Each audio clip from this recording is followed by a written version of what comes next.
Umberto Rispoli. Ce que je vous propose, c'est d'en reparler dans quelques instants parce que nous voudrions vous montrer, en attendant que les chevaux arrivent, une course de référence. Elle concerne le numéro 2, c'est Tiki Win, que l'on va voir lors de sa dernière sortie sur l'hippodrome d'Amiens. Le terrain était lourd, la distance était de 2900 mètres et Tiki Win va être battu par Macagnotte, qui est entraîné par Nicolas Clément. Tiki Win sera associé à Pierre Bazir aujourd'hui. Pierre Bazir qui a déjà enlevé une épreuve. Sachez que la lauréate était prise en valeur 32,5, ce qui situe quand même la qualité de Tiki Win, notamment face à un lot comme celui qui lui est proposé. C'est vrai que l'absence notamment du numéro 3, Sylvanès, ouvre un petit peu la course. Après la course de référence, écoutons maintenant le propriétaire de Tiki Win, Michel Guis, qui a rencontré en début de journée Guillaume Lix.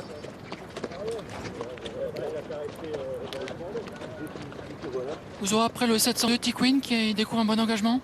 Oui, c'est pour ça que je cours rapproché aussi, parce que c'est pas de mes habitudes de courir rapproché. Et bon, le Roi de Prix est non partant. Bon, si on peut battre le Vertemer, je pense qu'on a une première chance. Merci beaucoup. Ouais, il faudra battre certainement le Wildenstein, hein, le numéro 8 dans le bas de tableau. Le 6 à l'image, c'est Eight Angels, présenté par Nicolas Collery, que vous avez vu passer il y a quelques instants. Eight Angels qui va débuter aujourd'hui à l'âge de 4 ans. C'est un fils du Fabre Lagardère Diamond Green. La mère est une fille de Schinner, hein, qui était un excellent sprinter, qui avait dû gagner les Kingston Stakes à l'époque où le meeting royal d'Ascot s'était disputé sur l'hippodrome de York avec Christophe Lemaire. C'était la casaque de la marquise de Moratalla. La cote d'Eight Angels, 13 contre 1 pour la casaque de Gérard Labour. J'ai posé la question à son entraîneur Nicolas Collery. Il me dit que c'est un poulain qui est tardif, hein, vous l'imaginez, puisqu'il débute au printemps de ses 4 ans, qui montre des choses intéressantes le matin, mais qui a besoin de courir. Hein. C'est un grand tardif qui court dans un lot qui est correct, contre chevaux qui ont déjà couru. Donc ça lui semble compliqué. Il en escompte des débuts propres, mais pour finir à l'arrivée, ça paraît compliqué.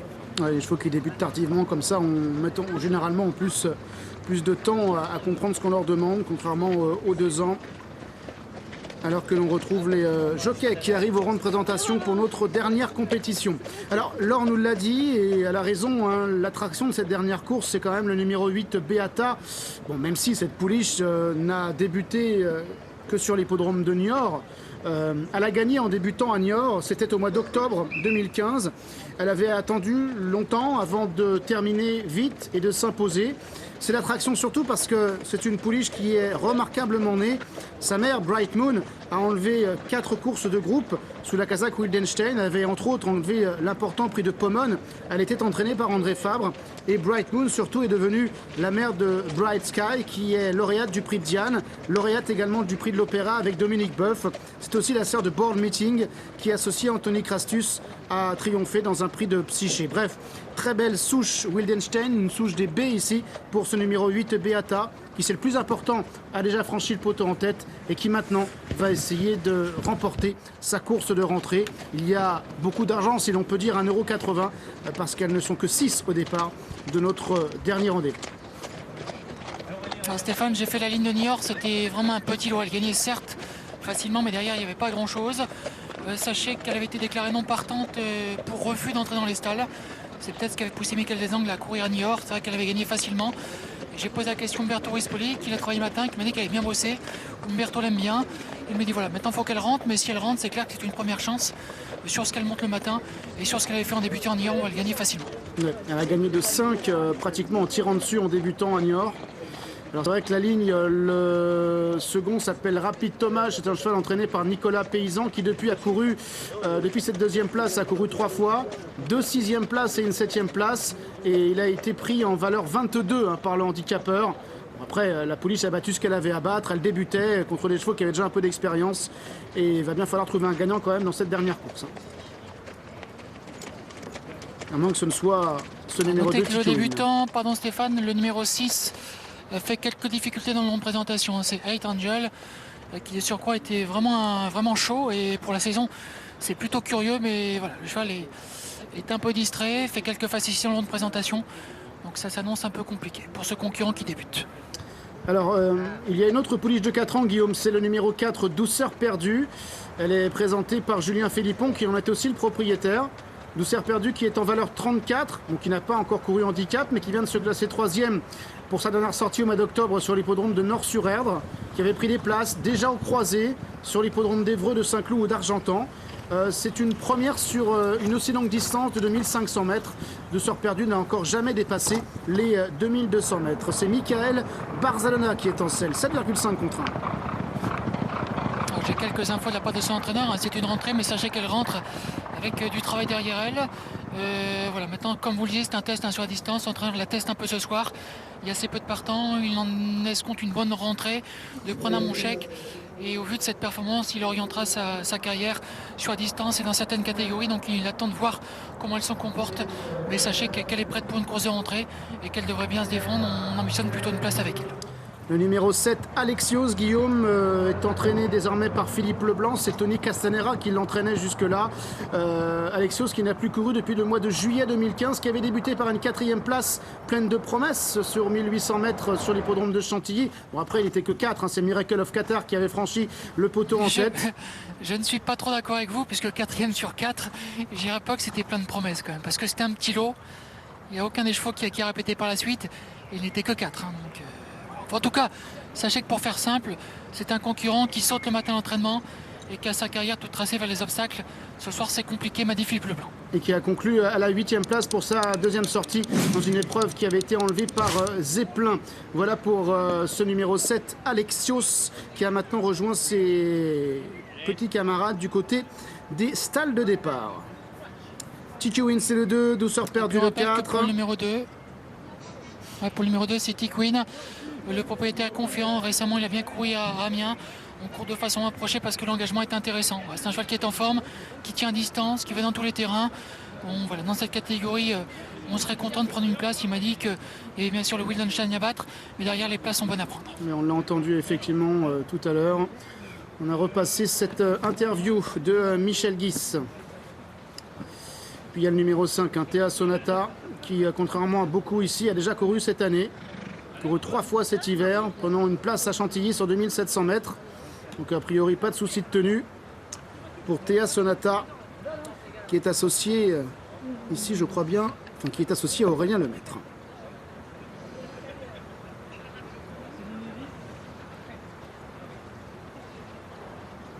Aurélien Lemaître gagnant avec Chaslika du Quintet à Saint-Cloud. Le 50e quintet de la carrière de Didier Prodhomme. Je vous propose quelques commentaires. Douceur perdue le 4, le débutant à 4 ans, c'est le numéro 6, Sight Angels, Casaque Orange.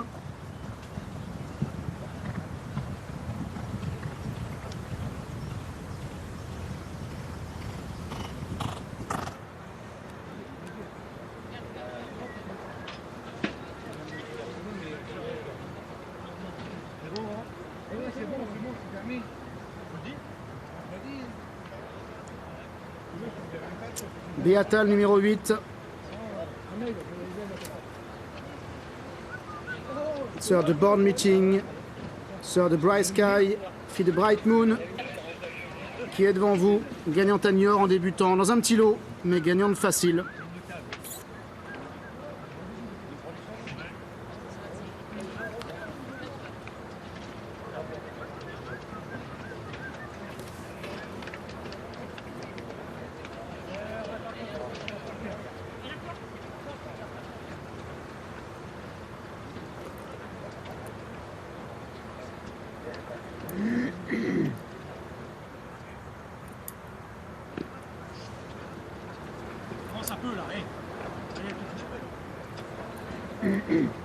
Donc Guillaume, si j'ai bien compris, son petit problème à Beata, c'est les stalles, c'est ça?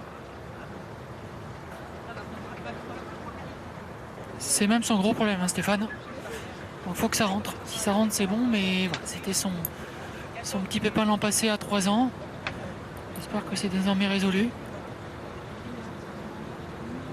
C'était le cas également tout à l'heure de switching, Stéphane qui a gagné facilement. Voilà, extra. Et Beata est entré dans sa stalle, donc ça c'est une bonne chose. Douceur perdue enfin. Départ imminent pour la 7e et dernière épreuve sur l'hippodrome du Croisé-la-Roche.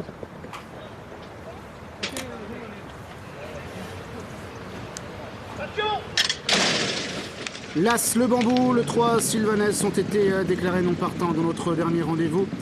Le prix de Bondu. TQ Win a pris un très bon départ, Casaque verte, comme le débutant, le numéro 6, 8 Angels, Casaque orange qui vient à la corde, alors que le numéro 5, Thea Sonata, est pour l'instant dans le sillage des premiers, avec également le numéro 8, Beata, qui est la grande favorite, Beata, Casaque bleu, qui se rapproche à l'extérieur de l'animatrice. À l'arrière, on retrouve le numéro 4, Douceur perdue, et le numéro 7, Alexios, Casaque bleu et blanc, qui est en dernière position. TQ Win qui est toujours en tête, avec le 8 Beata à son extérieur et le 6 8 Angels qui est à la corde. Quatrième place, le numéro 5, c'est Thea Sonata. En cinquième position, le 4, Douceur perdue, devant le 7, Alexios, qui est toujours en dernière position. Passage devant les tribunes bientôt. TQ Win le 2, avec Pierre Bazir dans son dos, le 6, 8 Angels. Anthony Crastus à son extérieur, Beata le 8. Umberto Rispoli devant le 4, Douceur perdue. Devant Thea Sonata, le numéro 5, avec Alexios, le numéro 7, qui est toujours en dernière place. Abordant un nouveau tournant, les favoris sont aux deux premières places, deux favoris d'ailleurs, le 2 TQ Win et le 8 Beata. Le débutant 8 Angels est en troisième place avec Douceur perdue devant Thea Sonata et le 7 Alexios. Début de ligne d'en face, TQ Win, 8 Angels, Beata, Douceur perdue, Thea Sonata et Alexios. Le 2 devant le 8 et le 6. Le 2 c'est TQ Win, le 8 c'est Beata, le 6 8 Angels. Avec Thea Sonata devant Douceur perdue et le 7 Alexios.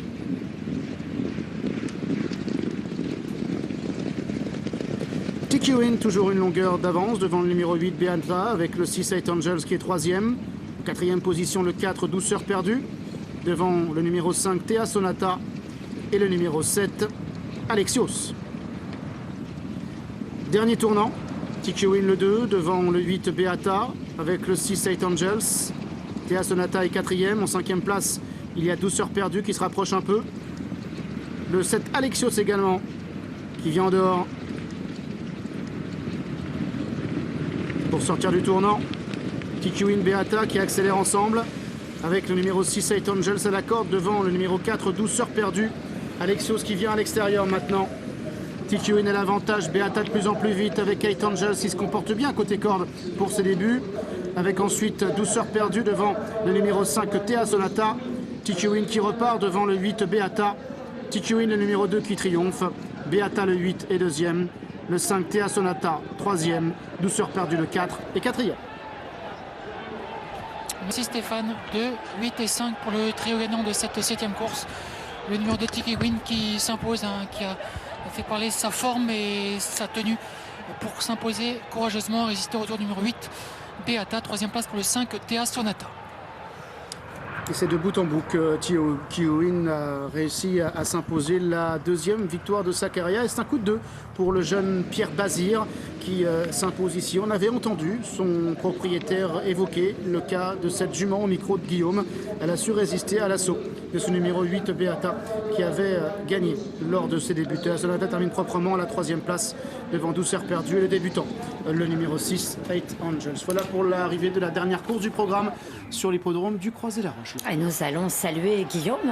Oui, bonne fin de soirée. Guillaume, régalez-vous bien, Croisé-la-Roche. Bonsoir à tous, bonsoir Laure, bonsoir Stéphane. Et puis pensez à Stéphane, quelques frites au passage, quoiqu'elles vont être un petit peu cracra. Allez, merci beaucoup messieurs pour vos commentaires et votre professionnalisme. Et on quitte le Croisé-la-Roche. On va se quitter nous aussi quelques instants. Le temps de marquer une toute petite pause et on file vers la 6e.